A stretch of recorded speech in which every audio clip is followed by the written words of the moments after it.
You worked 10 hours today, answered 100 messages, solved everyone's problems, smiled when you didn't feel like smiling, said yes when you wanted to say no.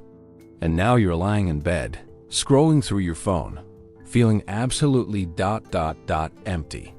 Not sad, not anxious, just drained.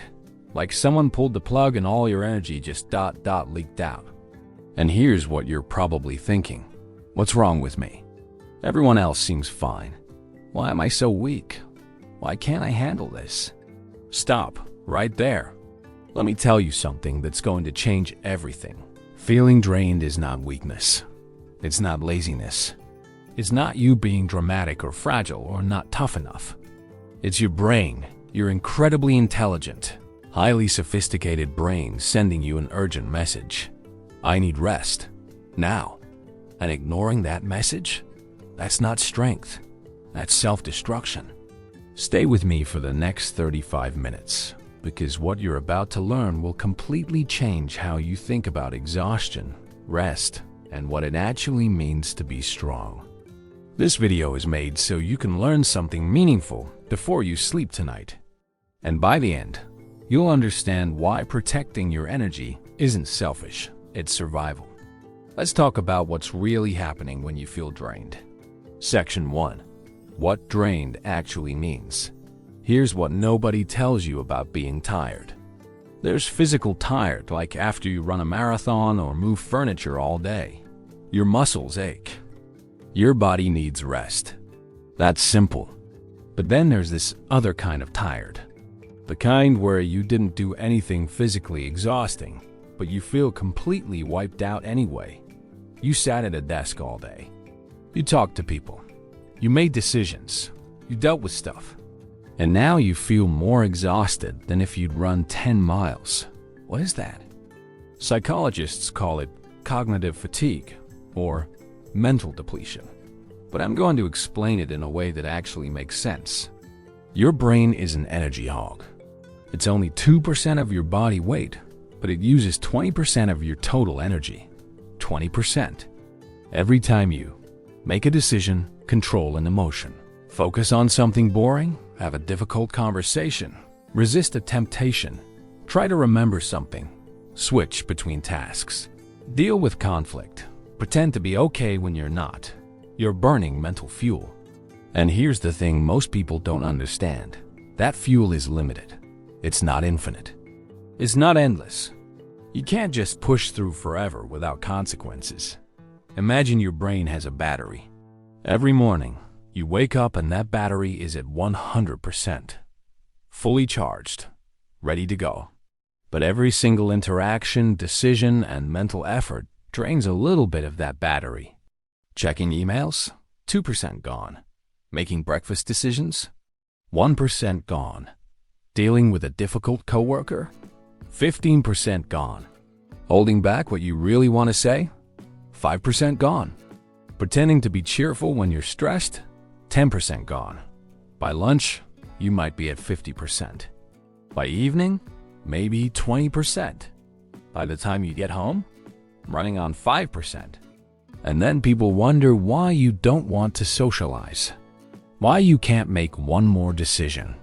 Why you just want to lie on the couch and stare at nothing.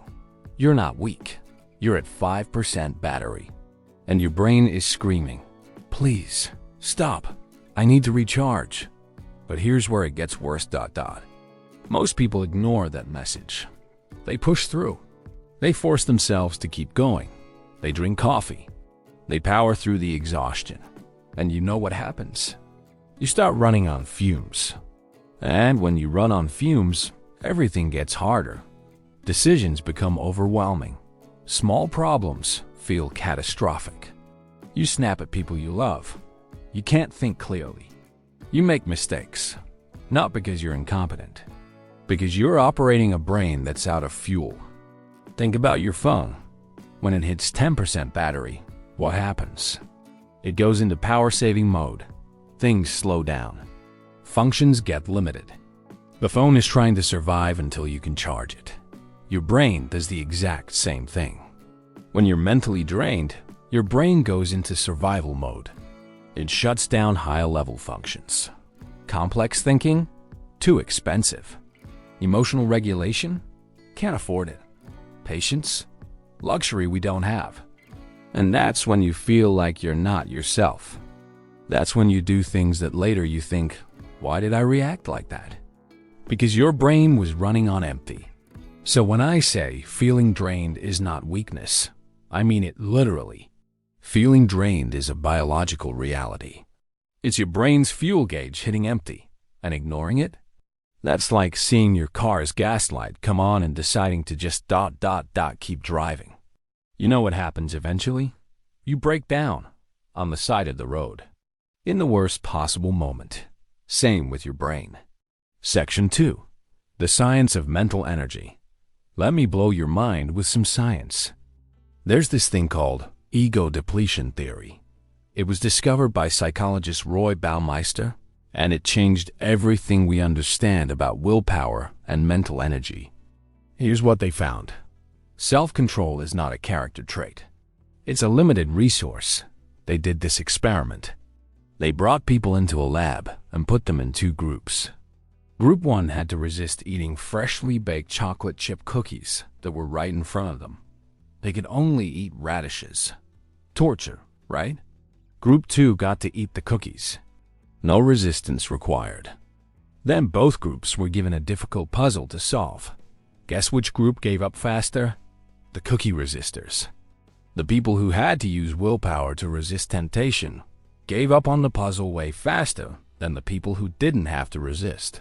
Why? Because resisting those cookies depleted their mental energy. And once that energy was depleted, they had nothing left for the puzzle. This experiment has been repeated hundreds of times with different scenarios, and the result is always the same. Every act of self-control, focus, or mental effort depletes your mental energy.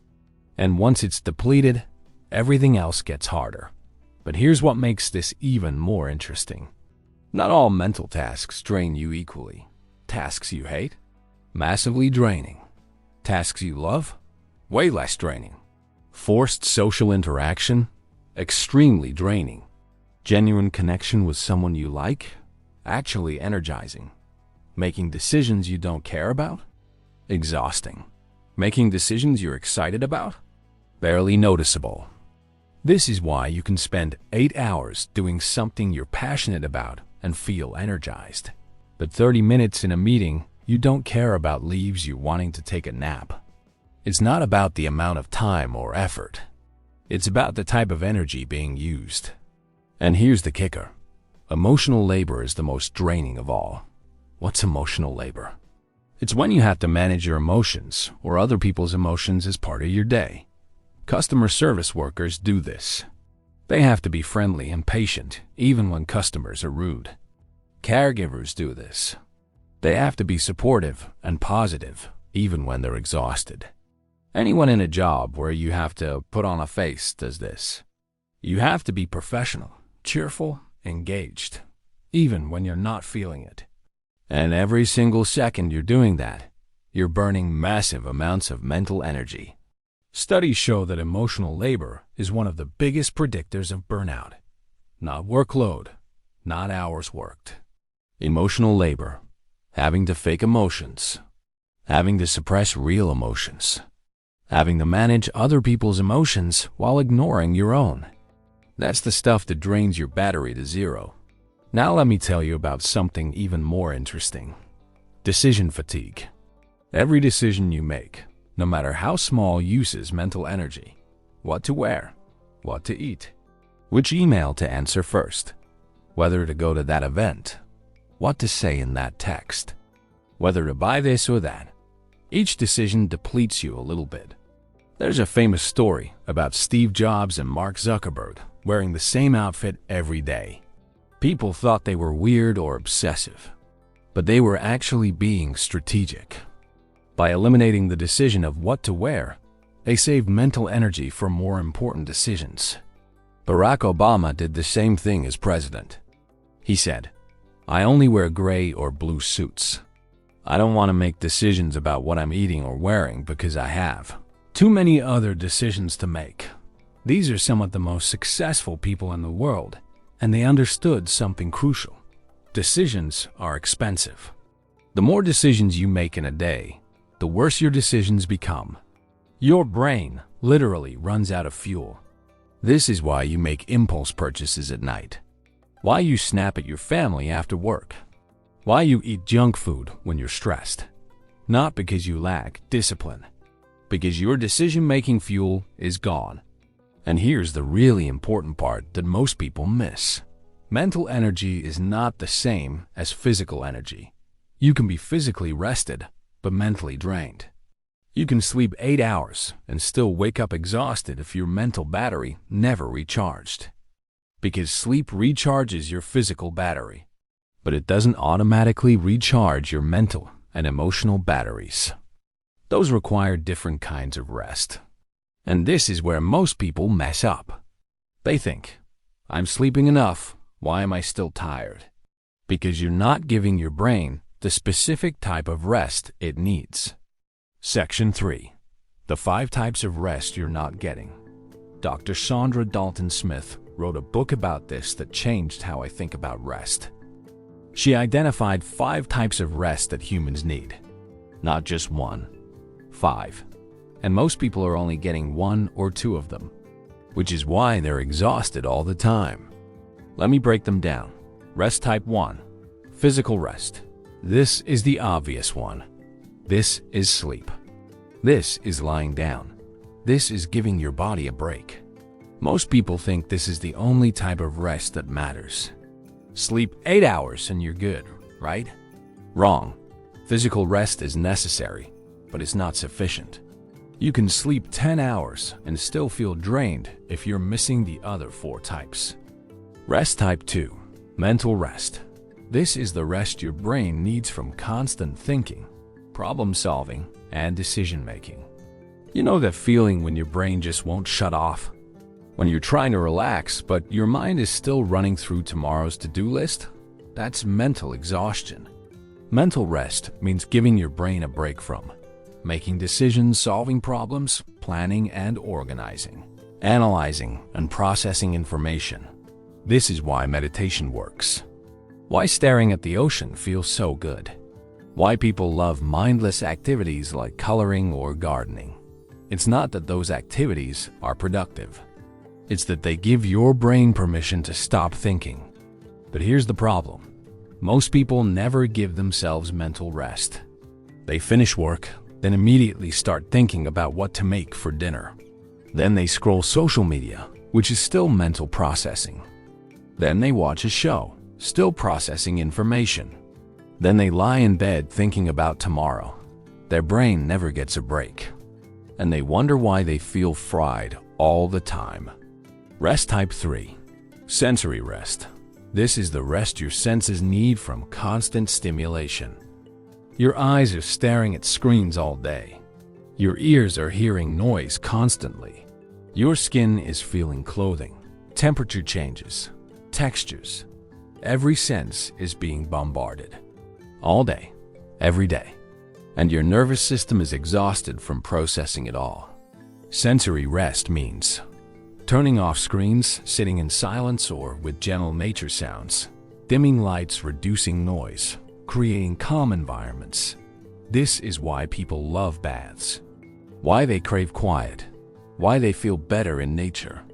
It's not just relaxing, it's giving your overstimulated nervous system a break. But most people never get sensory rest because we live in a world of constant stimulation, notifications buzzing, TVs blaring, bright lights, loud environments. Your senses never get a break, and that's draining you more than you realize. Rest type 4. Emotional rest. This is the big one. The one most people are severely deficient in. Emotional rest means you get to stop performing. Stop managing other people's emotions. Stop pretending you're okay when you're not. It means you get to be authentic without consequence. Most people spend their entire day managing emotions, being professional at work, even when you want to scream, being patient with people, even when they're annoying, being supportive for others, even when you need support, hiding stress so you don't worry anyone, pretending to be okay so people don't think you're weak all day, every day, constantly managing how you're perceived. And that is exhausting. Emotional rest means being with people who let you be real, who don't need you to perform, who won't judge you for being tired or sad or overwhelmed. It means saying, "I'm not okay," without having to explain or justify it. It means crying if you need to cry, being quiet if you need to be quiet, being grumpy without apologizing for it. Most people never get emotional rest because they're surrounded by people who need them to be on all the time. And that's why they're drained. Rest type 5. Social rest. This one surprises people.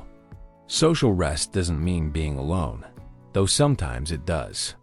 It means being with people who energize you instead of draining you. There are two types of people in your life. Energy givers. People who make you feel more alive, more yourself, more energized after spending time with them. Energy takers. People who leave you feeling exhausted, depleted, or emotionally drained after being with them. Social rest means spending more time with energy givers and less time with energy takers. But here's the problem. Most people feel obligated to spend time with energy takers.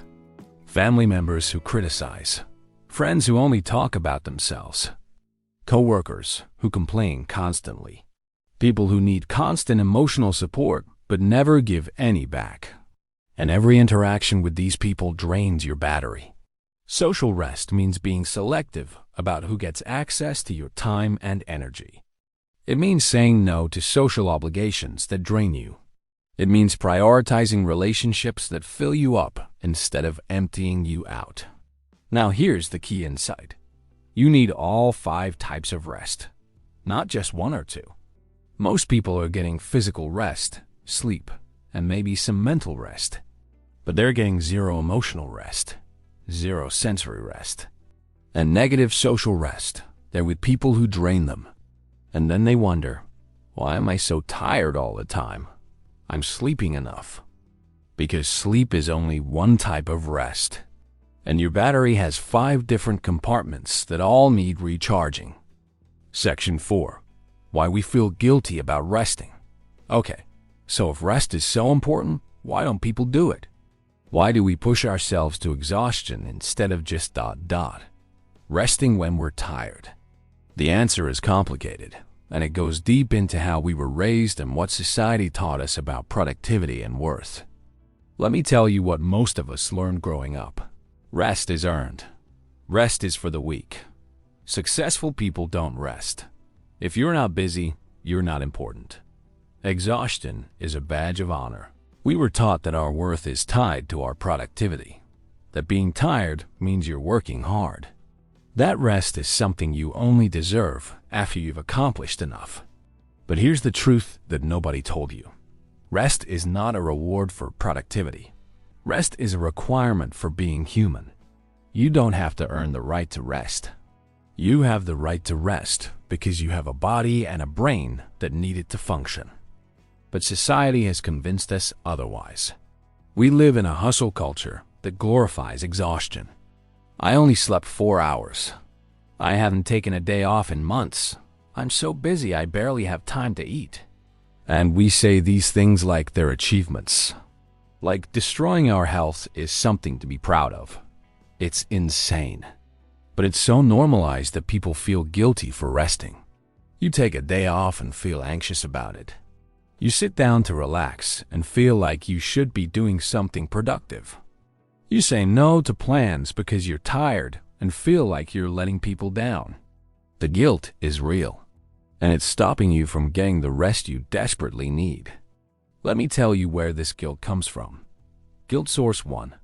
The productivity trap. We've been taught that our value comes from what we produce, from what we accomplish, from how much we get done.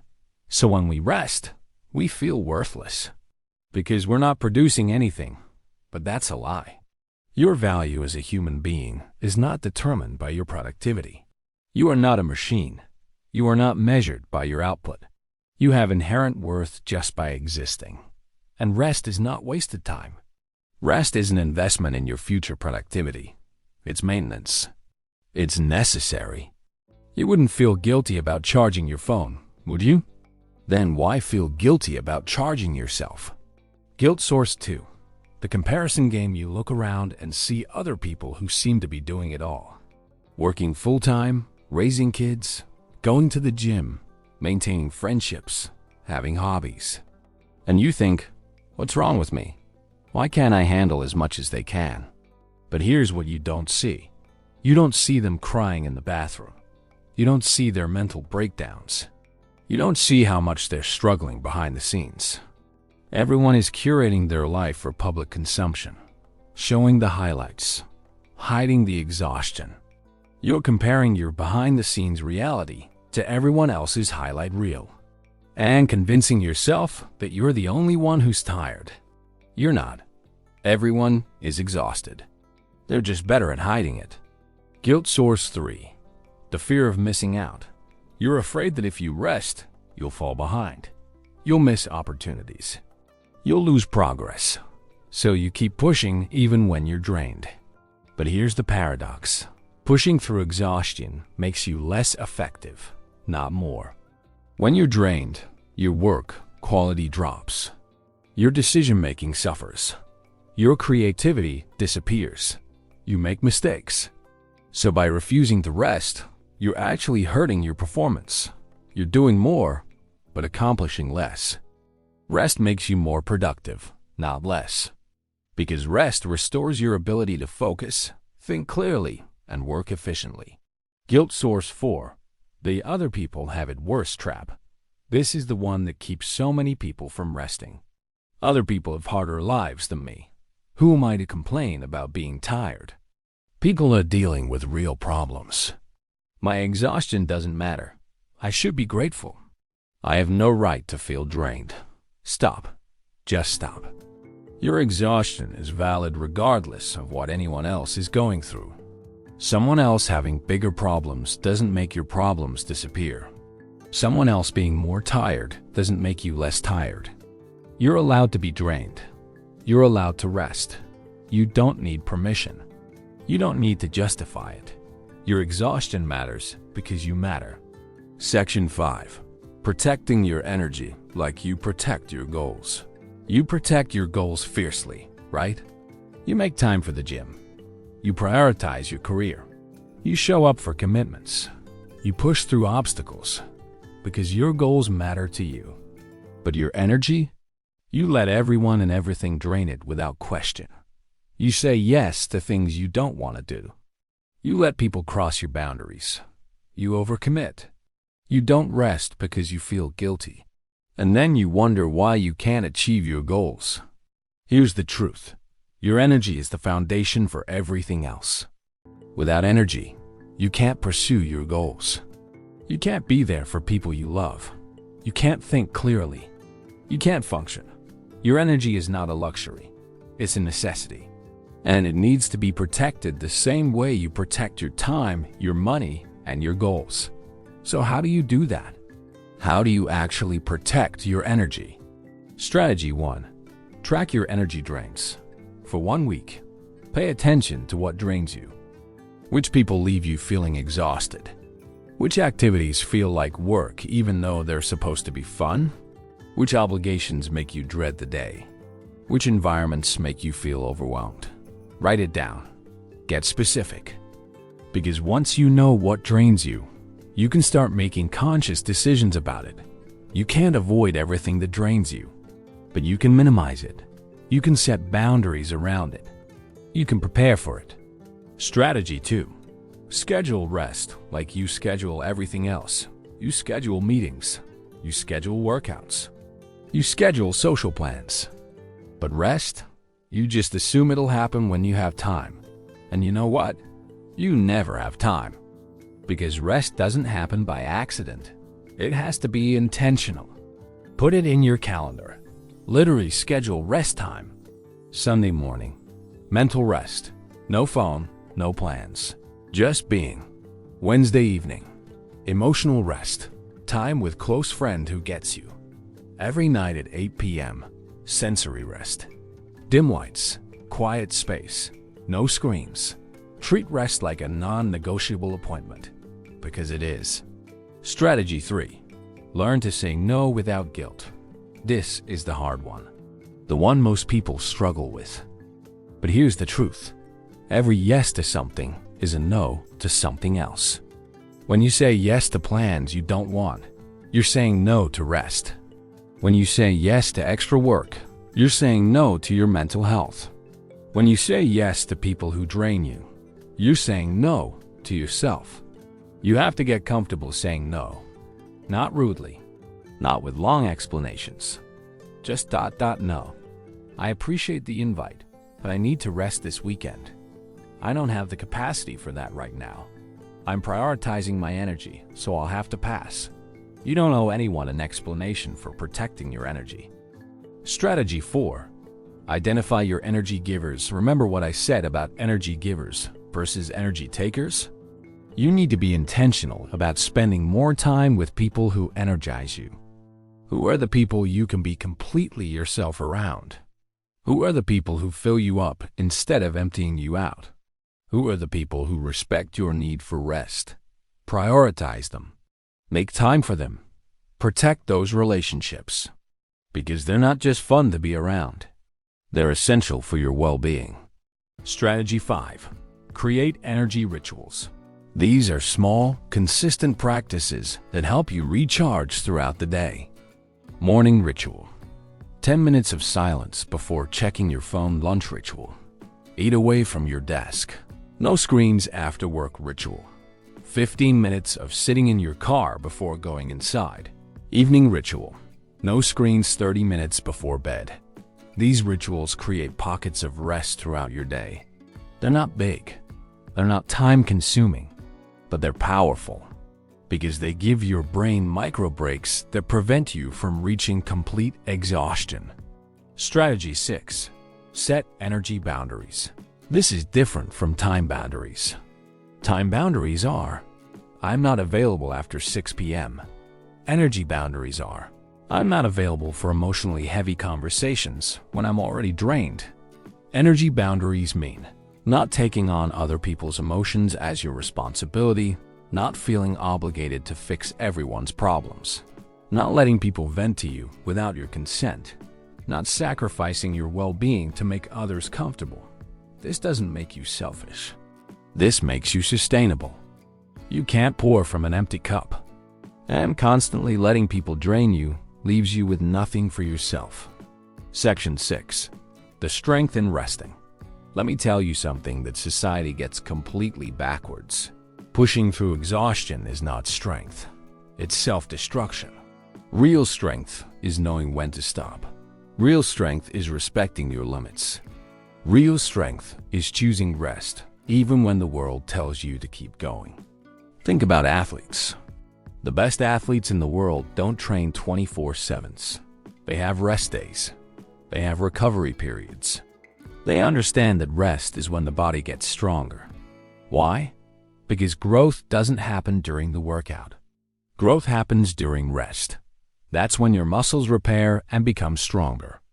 The same is true for your brain. Learning doesn't happen when you're studying for 12 hours straight. It happens when you take breaks and let your brain process the information. Creativity doesn't happen when you're forcing yourself to come up with ideas while exhausted. It happens when you step away and let your mind wander. Problem solving doesn't happen when you're staring at the problem until your eyes bleed. It happens when you take a break and come back with fresh perspective. Rest is not the absence of productivity. Rest is part of the productivity cycle. You work, you rest, you work, you rest. That's the rhythm. That's how humans are designed to function. But we've broken that rhythm. We've decided that only the work part matters. And we're paying the price. Here's what happens when you don't rest. Consequence 1. Burnout. You know that feeling when you just anymore? When even things you used to love feel like torture. That's burnout, and it's not something that happens suddenly. It's the result of months or years of ignoring your body's signals to rest. Burnout doesn't just make you tired.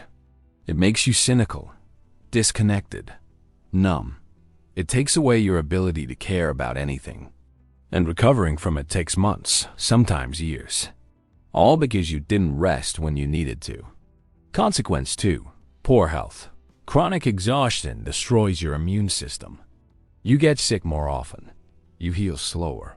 You develop chronic conditions. Your body is constantly in stress mode, pumping out cortisol, never getting a chance to repair. And over time, that breaks you down. Physically, mentally, emotionally. Consequence 3.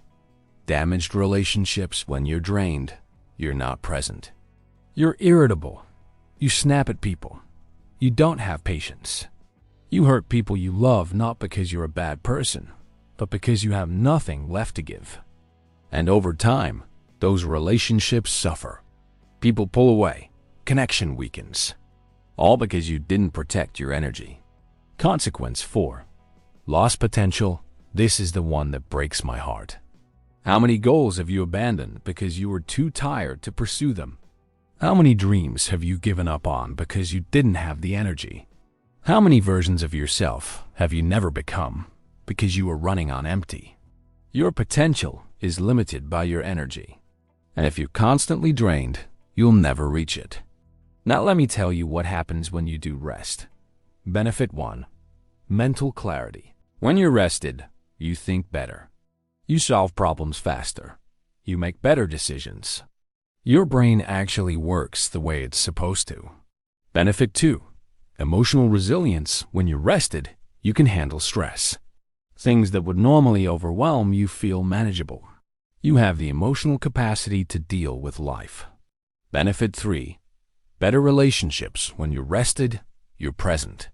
You're patient. You can actually show up for people. You're not just surviving interactions. You're actually connecting.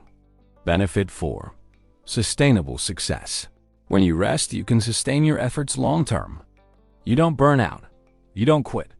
You achieve more because you're able to keep going. Rest is not weakness. Rest is strategy. Section 7.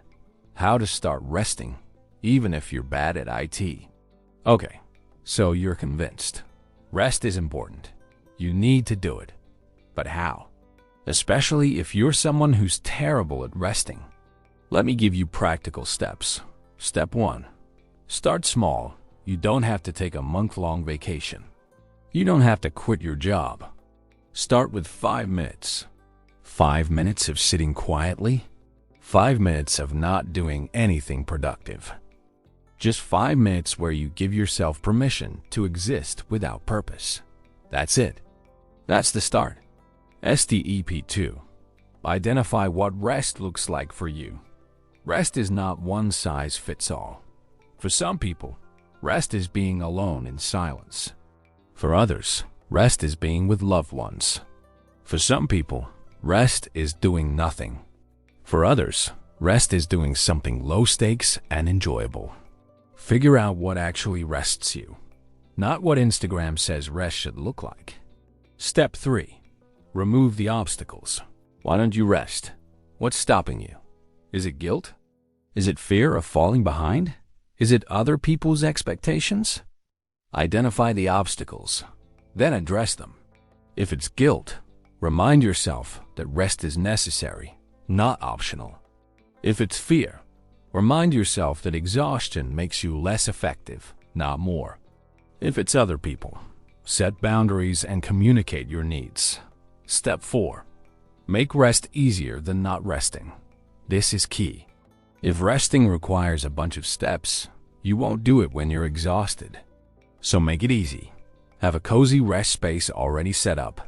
Keep devices in another room after 8 p.m. Have rest clothes you change in to create environmental cues. Dim lights. Soft music. The easier rest is, the more likely you'll actually do it. Step 5. Track how you feel. Keep a simple journal. Day 1. Pushed through exhaustion. Felt terrible. Snapped at partner. Day 2. Rested for 30 minutes.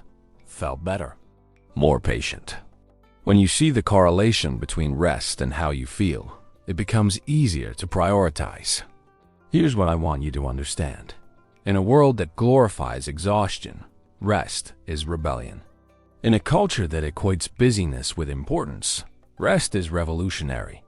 Choosing to protect your energy when everyone else is burning out? That's not weakness. That's wisdom. You're not lazy for needing rest. You're human. You're not fragile for having limits. You're realistic. You're not selfish for protecting your energy. You're sustainable. The strongest people are not the ones who push through exhaustion. They're the ones who recognize when they need to stop. The most successful people are not the ones who work the hardest. They're the ones who work strategically and rest intentionally. The happiest people are not the ones who say yes to everything. They're the ones who protect their peace. So tonight, as you fall asleep, I want you to make a commitment. You will start treating your energy as sacred. You will rest without guilt. You will say no without apology. You will protect your peace the same way you protect your goals. Because your energy is not unlimited. Your capacity is not endless. Your strength has limits. And respecting those limits is not weakness.